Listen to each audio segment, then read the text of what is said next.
Keith is going to come and read for us Ruth chapter 4.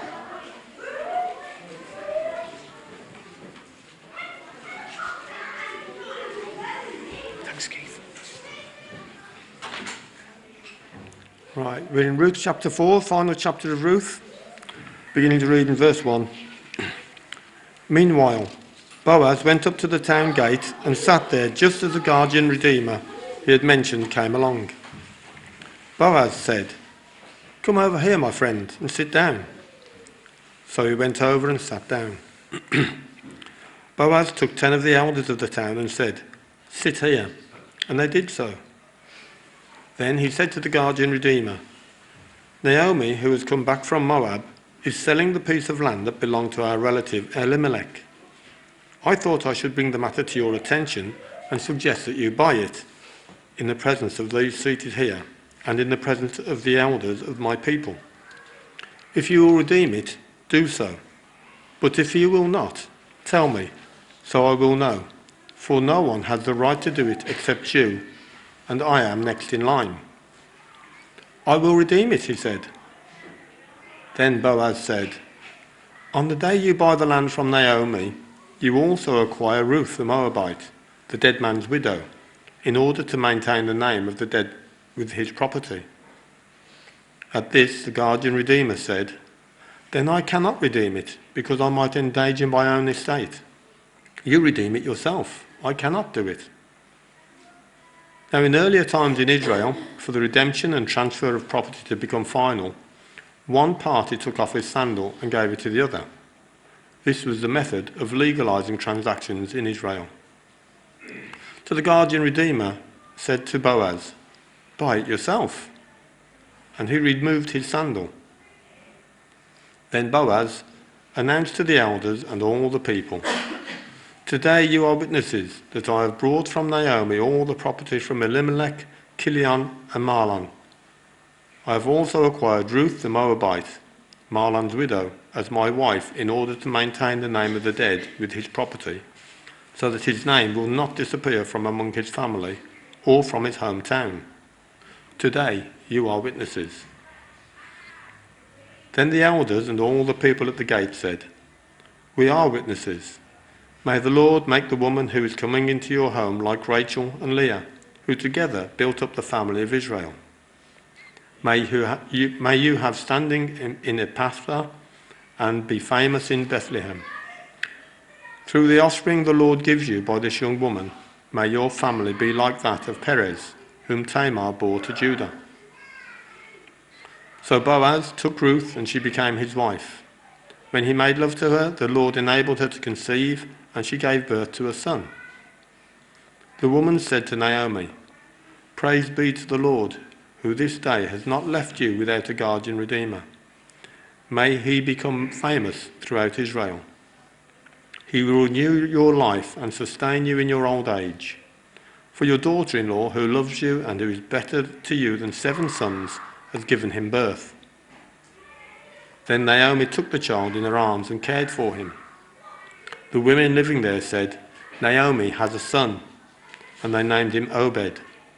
He was the father of Jesse, the father of David. This then is the family line of Perez. Perez was the father of Hezron, Hezron the father of Ram, Ram the father of Amminadab, Amminadab the father of Nahshon, Nahshon the father of Salmon, Salmon the father of Boaz, Boaz the father of Obed, Obed the father of Jesse, and Jesse the father of David. Amen. So we're into the final section of this story, which is probably, like we said at the very beginning, one of the most beautiful short stories ever recorded. And I think the story of Ruth as a whole, from beginning to end, kind of resonates with us so much because it is a true story about ordinary people living ordinary lives. And yet at the same time, it's a wonderful story because we see the extraordinary sovereign Lord is at work in and through all the circumstances.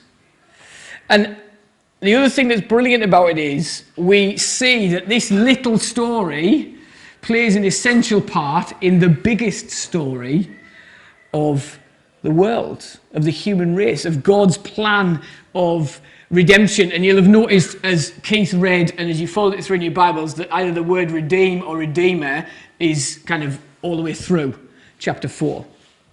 It's been all the way, well, it's featured quite a lot already, but particularly at the beginning of this chapter.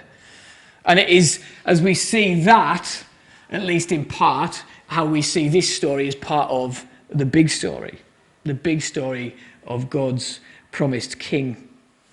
Now remember the context of the whole book. It is in a time when Israel did as they saw fit. People did what they wanted because there was no king. That's what we're told at the end of the book of Judges. It's a time when idol worship was rife, when the moral compass of people was spinning all over the place because it was resting on the magnet of self. In that context, we've then got the story of an older woman whose faith in the Lord is severely tested. We've got the story of a young woman who has turned from worshipping other gods, the gods of her people, to worship the living God. And we've got a man seeking to live out a faithful life of obedience to the Lord. And at the end of chapter 3, we left the three of them at a bit of a cliffhanger. Because we followed the story through in chapter 3, and we're like, yes, it's going to be a happily ever after tale. Disney must have been inspired by this. No, not quite. But, we thought it was going to be happily ever after, and then Boaz's desire, as it's been all the way through, to do the right thing, is potentially going to scupper it. Because he is a possible kinsman redeemer for Naomi and Ruth, but there's a relative who's nearer than he is, who's got first dibs. And so that's where we rejoin the story in chapter 4. Boaz has said, I'll resolve this matter, Ruth. I promise you, I'll resolve this matter as quickly as I possibly can. And at the beginning of chapter 4, we find he's as good as his word, because the very next morning, after the late night rendezvous and proposal, he sat at the city gate, at the town gate.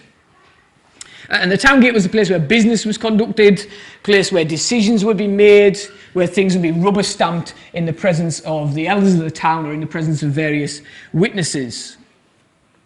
And once again, verse 1, just as Ruth happened to go to Boaz's field, just as Boaz sits down at the town gate, this other redeemer comes along. And so Boaz says, hey, mate, come and sit down. Let's have a chat. In fact, you guys as well, town leaders, can you come and sit down as well, please? Will you be witnesses? Will you make sure everything's above board here in what I'm about to say?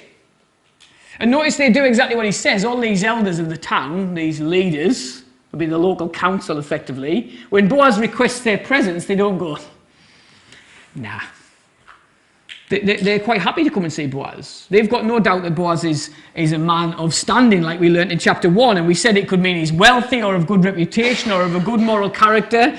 And we've seen his character displayed all the way through. He's a good guy, but here we find as well that other people respect him. The local leaders are happy to sit down with him. They've got no worries that Boaz is shady. Now, everybody else is sat there ready, aren't they? This other redeemer, Boaz, plus the 10 elders of the town. And Boaz says, right, here's the crack. This is what's going on. Naomi, who came back from Moab, is selling a piece of land that belonged to our relative Elimelech. I thought I should bring this matter to your attention and suggest that you buy it, he says to the other guy. In the presence of these seated here, in the presence of the elders of my people, if you will redeem it, do so. It's yours by rights if you want it. But if you won't do that, he says, tell me, so I'll know. For no one has the right to do it except you, and then it's me. I'm the next in line. In short, he says, there's land up for grabs. Do you want it?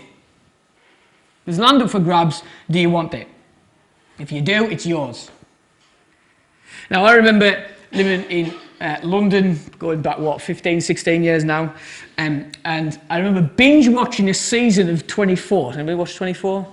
Few people watch 24. Right, okay, I remember binge watching, I think it was season 4 of 24, because the next season was about to start on Sky, and I didn't have Sky TV, I'd never had Sky TV, but somebody at the church I was working at did.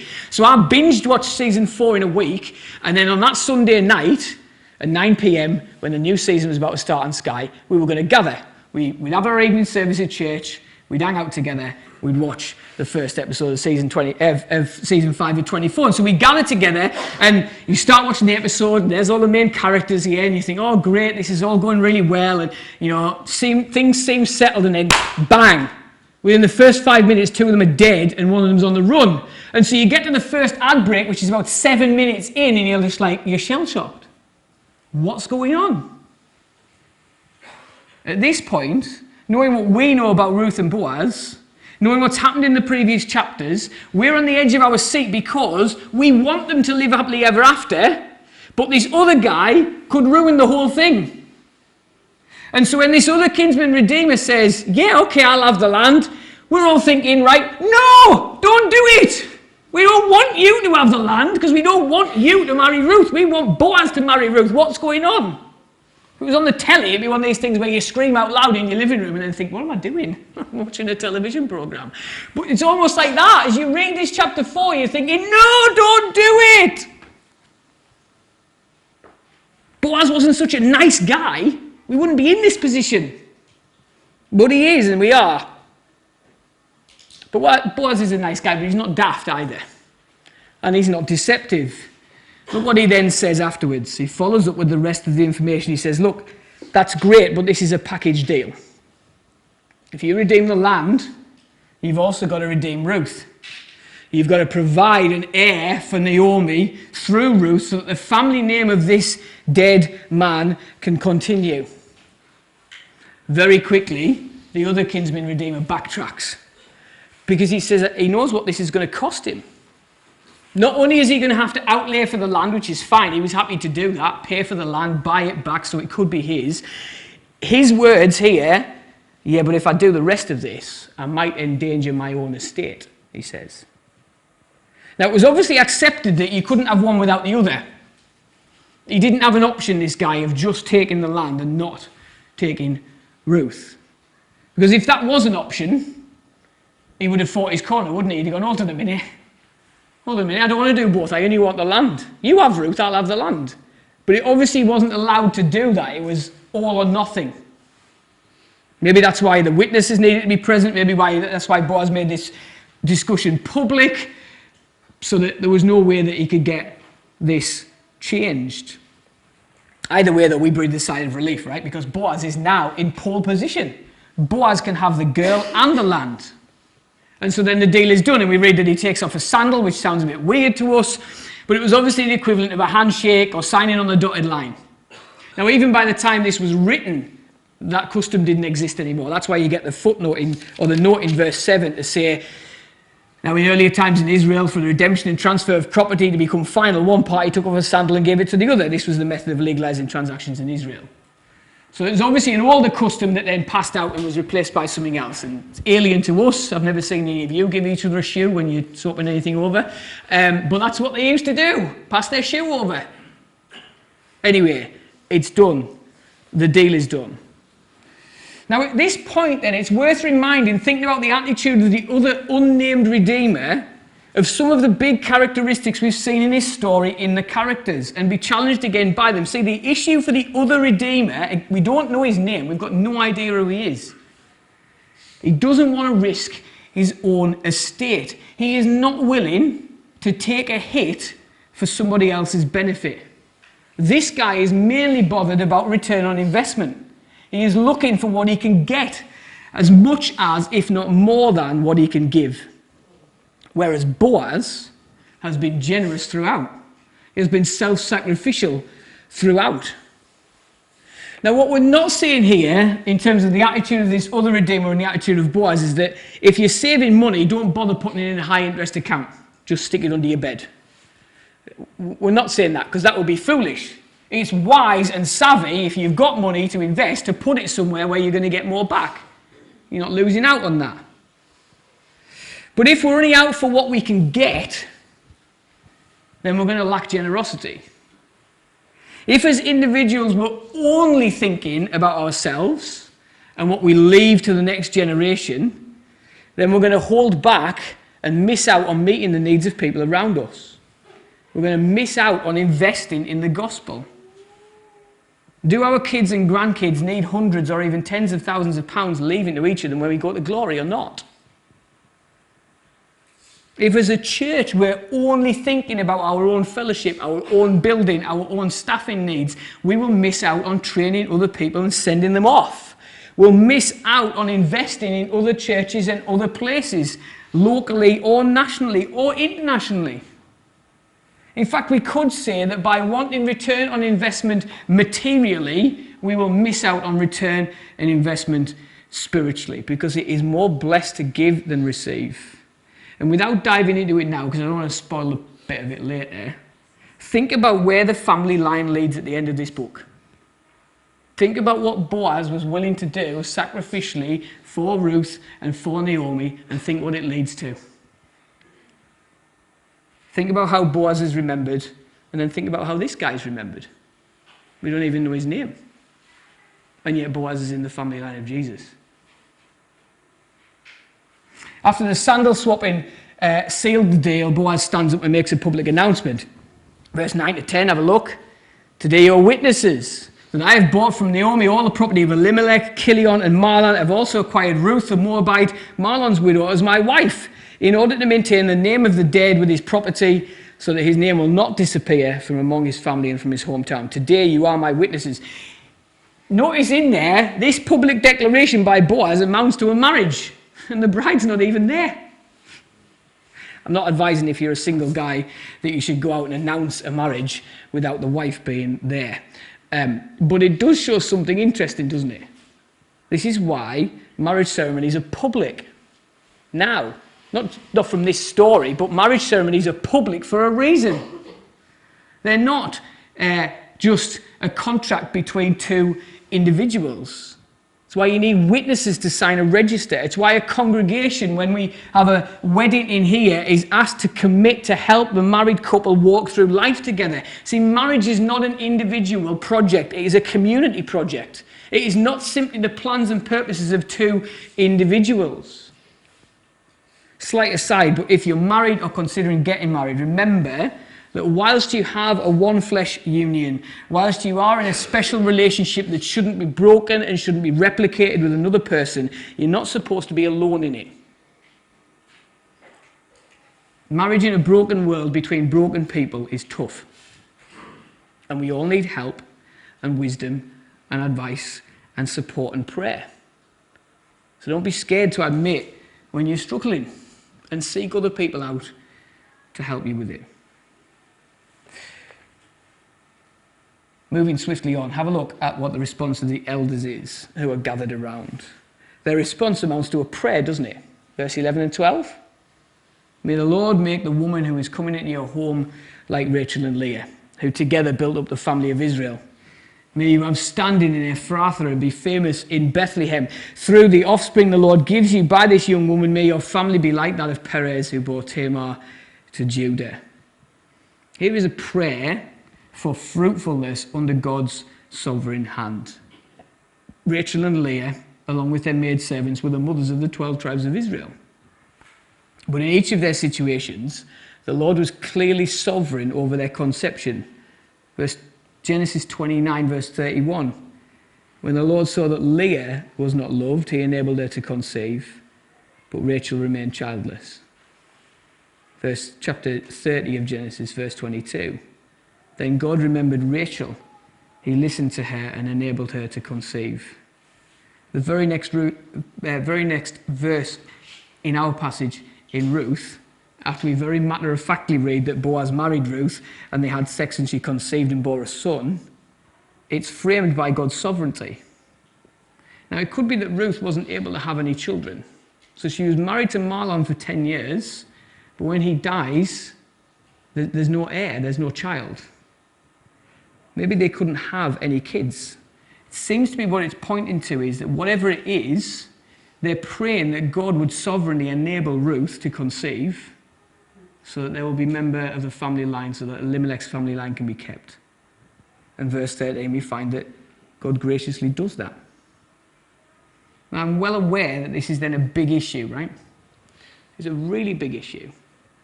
Childlessness is incredibly painful, but it's also a live issue for people sat here this morning.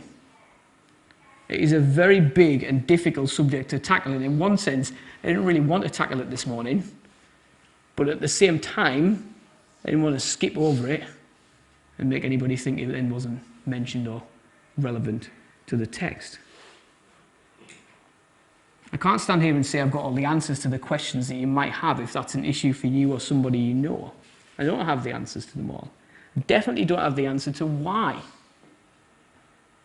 But I believe the truths that are in this passage and in this book about the Lord are there to help us with it.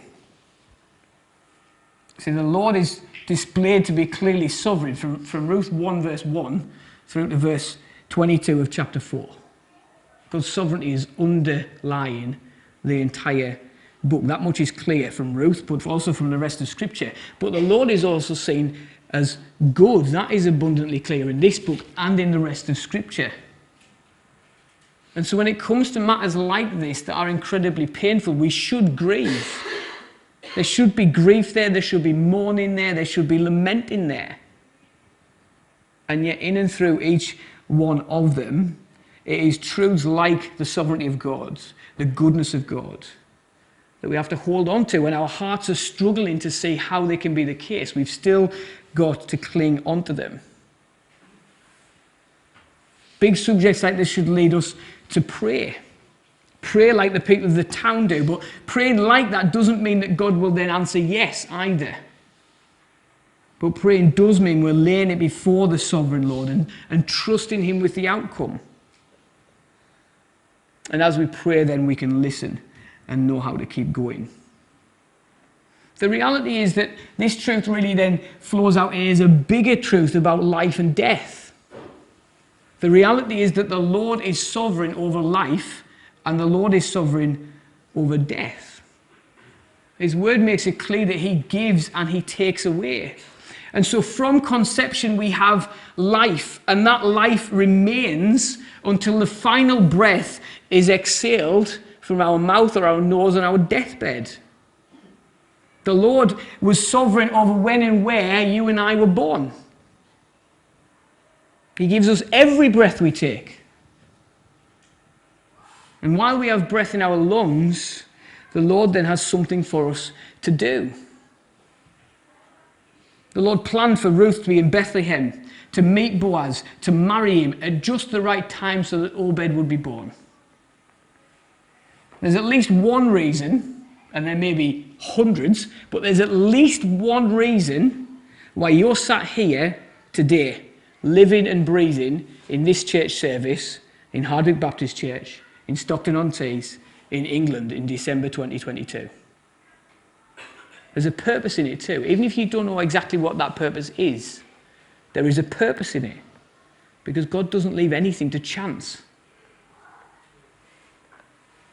Surely then if that is the case, and I think the book of Ruth, but also the Bible as a whole, teaches that to be true. If that is the case, then surely this is the God we need to seek. Surely this is the God we should take refuge in when we are struggling with those big subjects. Surely this is the God who is worthy of worship, the one who is worth thanking. Surely this is the God we should be actively waiting for. Surely this is the God we should speak to. Surely this is the God we need to listen to. If there are things you want to talk about after that, feel free to come and speak to me. I'm more than happy to sit down and chat with that. I realise there's lots of things that fit in with that and lots of questions that might have been raised. But there is still more in the story that we need to work through. Look again at another prayer. So one prayer of the people at the gate for Boaz. We then have a prayer of the women who speak to Naomi, verses 14 and 15. Praise be to the Lord, who this day has not left you without a guardian redeemer. So Ruth's had the baby, Obed. May he become famous throughout Israel. He will renew your life and sustain you in your old age. For your daughter-in-law, who loves you and who is better to you than 7 sons, has given him birth. Did you notice in this prayer then, that the natural way to read about the Redeemer is that the Redeemer is Obed and not Boaz. Look down at it again. The way to read it is that the Redeemer provided for Naomi is Obed, not Boaz. But did you also notice that they then declare Naomi has a son? But Ruth has a son. Ruth's the one giving birth to him. But that's because the whole point is it's to continue this family line. So it's effectively that Naomi has a son. The Lord has provided for the Redeemer, and now Naomi's life is being transformed. That's what they're talking about in verses 14 to 15. Life for Naomi has now changed. And think about it. Think back to chapter 1 if you were here, and if not, go away and read it or re-listen to the sermon. The difference in Naomi's life from chapter 1 to chapter 4. She said, I'm empty. Now she's full. Naomi's life was surrounded by death in chapter 1. Now there is new life. Naomi was hopeless, but now there is hope for her family and for the generations to come. The future in chapter 1 looked bleak, but now there is blessing. See, all that Naomi went through, all that she faced, all of it was ultimately for good. And look at the genealogy at the end. See, why is that tagged on the end? Why? Because it takes us from Perez through to David, the man after God's own heart. David, the king of Israel. David, the writer of many psalms. David, the great grandfather of Jesus. The promised king. You want to see that followed all the way through? Go read Matthew chapter 1 when you get home. The line of the Messiah is the outworking of this story. This little, seemingly inconsequential story is an essential cog in the world's biggest and best story. See, God is at work whether we can see it or not. And as we get to the end of Ruth, surely we can see that actually the Lord has orchestrated this beautifully, even if it's not the way we'd have done it. All of this, all of it was part of God's ultimate plan to bring about the birth of Jesus. Isn't it stunning then that in God's seemingly simple but beautiful care of two widows and one family, he was actually planning to bless the entire world?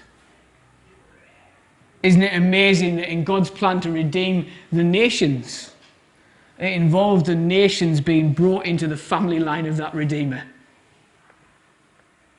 See, Jesus came to rescue all kinds of people from all kinds of places. So whether you're Iranian or Rwandan or Australian, whether you're from Sierra Leone, Nigeria or Cameroon, whether you're Malaysian, Dutch or British, Jesus came to save you. Whether you're rich or poor, whether you're young or whether you're old, whatever class you would say you're from, Jesus came to save you. Whether life is good now or whether it's an absolute train wreck, whether you're squeaky clean or you've got a closet full of horrendous skeletons, Jesus came to save you. And if you know Jesus has already saved you, if you already believe this, if you've already turned from your sin and trusted in him alone, then remember, whatever is going on, you can still trust him, whether that's in sickness or in health, whether you're racked with guilt, whether you know that you have failed, whether you feel weak or alone, whether you're not even sure that Jesus could be bothered with you anymore. He's there. He's with you. And he loves you.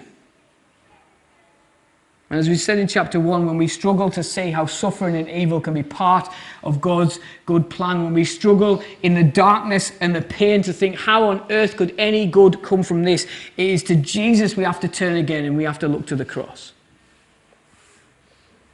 John Piper puts it well in his commentary on this. He talks about Joni Eareckson Tada, who is paralyzed from the neck downwards, who through the pain and suffering that she faced, came to understand God's good and sovereign plans when she saw and was reminded of how Jesus died an excruciating death on the cross.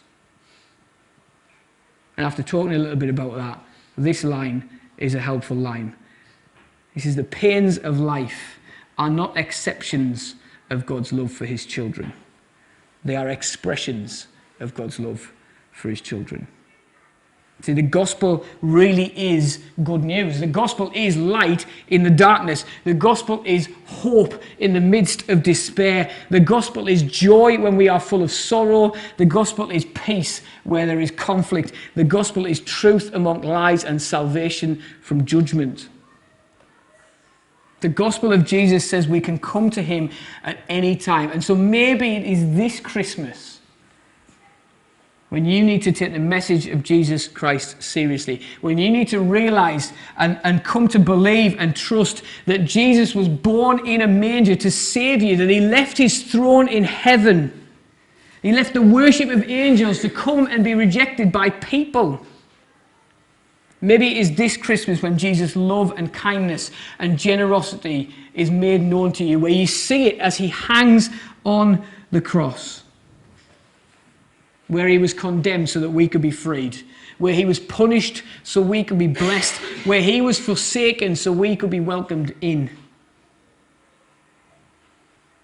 Will we come to the God who is in control? Will we come to the God who reveals himself to be perfectly good? Will we come to the God who does what is best even when it costs him?